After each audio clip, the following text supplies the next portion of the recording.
Guys, luto tayo ng sinigang. Pampainit. Mainit na sabaw. Pakita ko sa inyo kung paano ako magluto ng sinigang.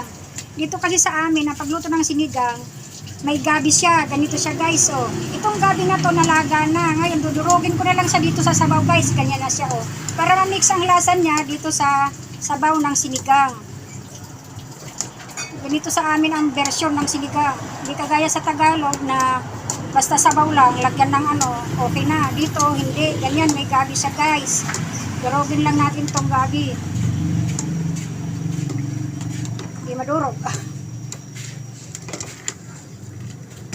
Adorog na natin guys, ganyan na siya. Medyo may lapot-lapot na yung sabaw niya. Pag ganyan na ang ano niya, pwede na natin ilagay yung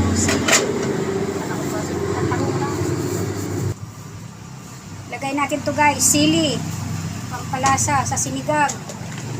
Saka natin timplahan ng naayon sa panlasa natin. Lagyan natin ng patis.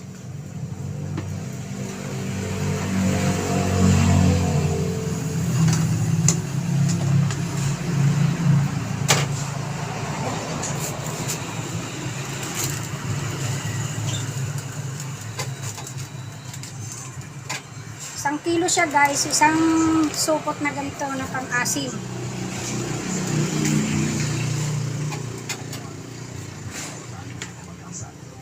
Ayan na, amoy sinigang na.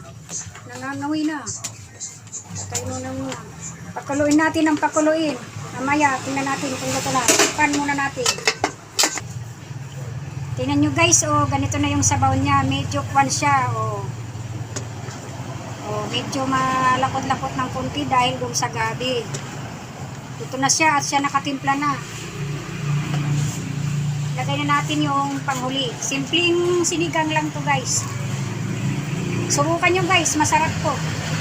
Subok ko na. Subok na matibay, subok na matatap.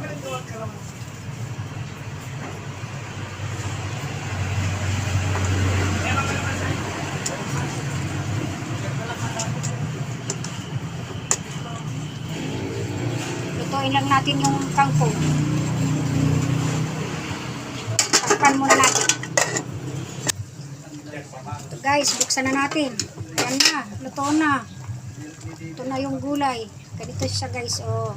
Masarap ang ano, masarap yung sabaw. Okay na to, ready to eat na.